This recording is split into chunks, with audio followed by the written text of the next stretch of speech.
Ever wondered what goes on inside those institutions? The ones way off the public radar. Places where, well, the lines between care and control, reality and something else get incredibly blurry. Okay, let's unpack this. Today we're doing a deep dive into a really extraordinary set of sources. We've got first-hand accounts from someone we're calling the buyer. They detail their time inside a facility known only as Blacksite, Berlin. And what these sources lay out is quite startling. It's described as a clandestine penal psychiatry facility, essentially a secret prison operating under the cover of what the buyer calls an international deep state. Deep state, so multinational. According to the buyer, yes. The accounts describe staff acting interchangeably, sometimes for German authorities, sometimes American, sometimes Russian. It creates this really chilling context of, obscured realities, high stakes. It's framed not just as a prison, but as a secret site outside normal legal checks where staff allegiance is blurred. Right, so these aren't just case notes, they're raw experiences, unfiltered. And our mission today is to walk you through what happened, pull out the key insights into life inside, and maybe the systems holding it all together. So let's jump right into the daily reality. One of the most, striking things about Blacksite Berlin was this informal economy that sprung up, especially around one patient, the Russian station stealer. Yeah, that immediately makes you think, doesn't it? About survival, adaptation, in a place that's supposed to be totally controlled. The sources explain how this dealer, who was actually in the buyer's lockup unit, always seemed to have drugs. Weed, speed, mostly smuggled in by visitors. And the prices. 1 gram of weed for 50 euros. The buyer calls it a Blacksite moon price. I mean, what does that tell you? It screams desperation, right? And opportunity. That price reflects how scarce things were and how much people would pay for, any kind of escape, even a brief one. The buyer mentions being offered free speed, but always saying no. Too risky, worried about isolation. Exactly. The threat of ISO for breaking rules was huge. But interestingly, even the buyer eventually gave in, just slightly. Acquired 2 grams of weed, their first time in like 15 years, smoked it alone in the evenings when staff were scarce, just to make the place more bearable. It shows that constant negotiation, risk versus relief. But the dealer's story, it's not straightforward. He got betrayed.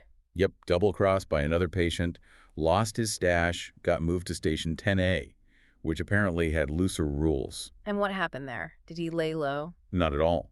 He found a new supplier almost immediately described as a notorious Turkish nurse.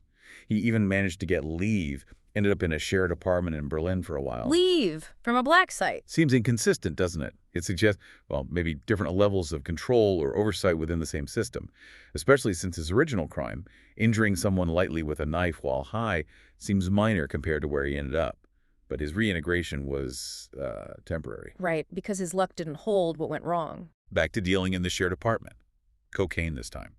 He apparently set up a cocaine taxi service using a messenger app, supplying the whole building. Wow. But again, someone informed on him. Rearrested, sent straight back to Blacksite Berlin. Right into ISO. Back to square one. Or worse, isolation. But here's a crucial detail the buyer points out. The staff apparently didn't search him properly on return.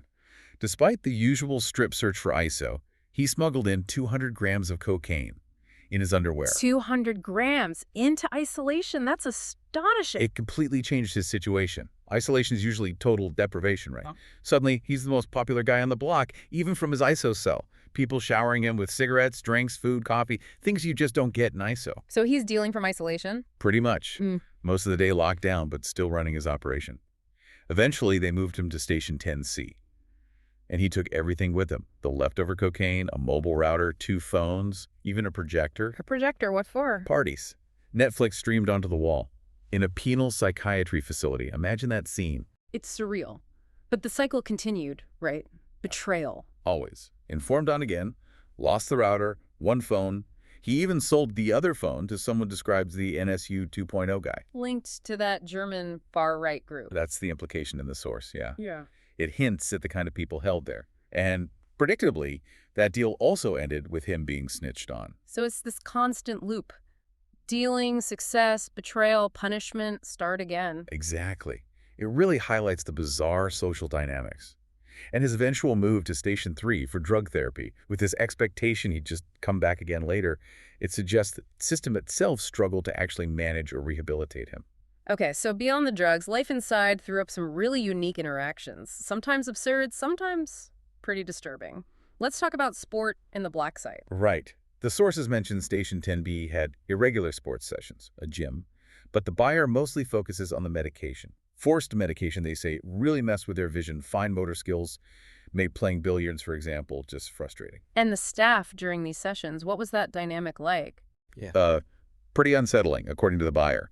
They describe staff who weren't medicated but apparently had, quote, extreme inferiority complexes, competing hard against the patients who were chemically disadvantaged. Competing. How so? Like getting genuinely angry. One staff member apparently lost his temper, routinely playing billiards, swearing, even smashed a cue over his knee once when he got frustrated. Seriously, against patients. Yeah. The buyer's take is it shows this stark power imbalance. Staff could vent their bad moods on patients, basically consequence-free, because who would believe a patient's complaint? The description ranges from staff being lazy and incompetent to, well, outright criminal and unscrupulous. That's grim. Let's shift to another observation, the wandering paths. Ah, yes. The buyer describes one psychiatry victim, that's the term used, who had unfortunately very strong body odor, and this person would just pace back and forth maybe a 20-meter stretch hallway all day long. It's linked in the source to akathisia, a side effect of some psychotropic meds. That intense inner restlessness, an urge to move. The buyer actually says they experienced it too. And how did others react to this constant pacing? Well, this is where it gets darkly funny, in a way. Another patient, whose room was right at the end of this guy's pacing route, installed a motion sensor air freshener. No way. Yes. It just sprayed every time the pacer went by. It's such a small detail, but it says so much about coping mechanisms, adapting to each other in really close, difficult quarters, finding tiny ways to manage the situation. And speaking of peculiar behaviors, the bearded, fat, homeless elf. Right. This is a long-haired, bearded German man. Sometimes apparently wore a tulle tutu. He couldn't get cannabis, so he smoked tea instead. And he used to crush up sweetener tablets and snort them, believing it was cocaine. Even though his nose was apparently always clogged. Didn't stop him. This character, like the Wandering Paths guy, really shows how mental states and medication could warp perception and behavior in that environment. You see these strange coping strategies, these delusional acts. Did he ever get out? He escaped, actually, but ran out of money pretty quickly, surrendered voluntarily. Only then did he realize the escape had totally ruined his chances of near-term release and actually extended his stay. Kind of a tragic cycle of misplaced hope. That desire for control or just feeling like you have some agency, it seems to pop up everywhere in Blacksite Berlin. Some used drugs, some had rituals, and some, like the lawyer believer, turned to the legal system. Yeah, and you have to ask, how do you seek justice? Or even just meaning when your sanity, your credibility is constantly questioned by the very system you're in. So who was this lawyer believer? He was an extreme non-smoker, obsessed with it. He documented every single smoking violation he saw by patients, staff, anyone. And he sued them, the clinic, fellow patients, staff members. He genuinely thought his lawyer was some kind of unbeatable superhero. And he had money to fund this. Quite a bit, actually. A 900 euro pension, plus 1,200 euros a month in spousal support from his ex-wife. All of it went straight to the lawyer. Over 70,000 euros in 2 years. He saw it as an investment. Totally. He thought he'd get huge compensation payouts, become incredibly rich. This was despite losing every single case about getting released, and most of the criminal charges he filed just got dismissed. But there was a catch, wasn't there, with the lawyer? A huge, disturbing catch. Yeah. The buyer reveals this superhero lawyer was actually the ex-wife's new lover. What? You're kidding. No. The lawyer was basically taking the ex-wife's support payments plus the guy's pension, billing him excessively, and funneling it all back to her. All while feeding his client's delusion about winning big lawsuits. And the staff. They knew. The buyer says they joked about it privately. But nobody intervened. Just let this vulnerable person be exploited. It points to a really disturbing ethical vacuum. Wow. Okay, alongside legal battles, there were also escape fantasies. Yeah. Much more direct. Oh, constantly. The buyer describes how they and another patient were always plotting, studying the station, the courtyard, looking for weaknesses. They made braided ropes from bed sheets, fashioned knives from tin can lids, even researched how previous escapes had happened or failed. What kind of plans did they cook up? Some were elaborate, like climbing 7-meter pillars to try and saw through bars on a roof window, trying to figure out how to bypass the double sluice gates, scaling walls topped with razor wire. And what about after escaping? That's where it gets really disconnected from reality. The plan involved ambushing police with crossbows they'd somehow acquire, stealing their pistols, robbing jewelers, Okay. and then becoming hitmen for South American drug cartels. Despite, as the buyer notes, neither of them speaking any foreign languages. Exactly. It shows this profound desperation, but Oh. also how detached their planning was. Tragic, but also, darkly comical in its sheer audacity. There's one specific incident the buyer recounts involving a manhole cover. Ah, yeah. He and another patient spotted this heavy manhole cover in the courtyard, and they became utterly convinced it was an escape tunnel entrance. Like in the movies. Pretty much. They were struggling to lift this incredibly heavy thing, filled with euphoria, thinking they'd finally cracked the system. And the buyer watching this. Had this internal monologue, apparently. Like, really, a penal institution is going to have a convenient escape tunnel like something out of the Ninja Turtles. So what was under the cover? Just small pipes. Hmm. No tunnel. Their hopes completely shattered. Which, according to the buyer, led to a really negative mood swing, conflict between them, and ended with one of them being moved to a different room described grimly as a sperm hell room because of a huge, disgusting stain on the wall. Just shows how those failed hopes could ripple outwards, making things even worse. Absolutely. Yeah. The conditions sound dehumanizing enough without adding dashed hopes of miracle escapes. Okay, so we've seen the illicit economy, the bizarre coping mechanisms, the desperate plans. But some stories go to darker places. Let's talk about the brawler who isn't made of sugar. Right. This individual is described as a small, stocky German Turk. Long history of incarceration, 10 years in prison already, ties to the Berlin clan scene, and he apparently had this real passion for fighting. Genuinely believed he was tough as nails, not made of sugar, could take anything. And his understanding of the law was unique. Very disturbing. Yeah. He apparently thought the legal term manslaughter specifically meant beating someone to death only with your fists. No weapons allowed for it to count as manslaughter in his view. That's specific, and his own past. Included blinding someone he called a Nazi with a gas pistol and setting a cat on fire, which the buyer notes is a trait often linked to serial killers. And that leads somewhere, doesn't it? His interest in serial killers. Yes, a crucial point. He was intensely fascinated by them, idolized them, knew all their stories by heart. He saw becoming a famous serial killer as a path to, quote, eternal fame. Eternal fame. Right. And he had another plan for fame, too, involving a celebrity. A completely delusional plan to contact Sylvester Stallone. He wanted Stallone to somehow rescue him from Blacksite, Berlin, so he could become the new Rocky. He planned to write a letter, handwritten, in German. Did he think Stallone reads German?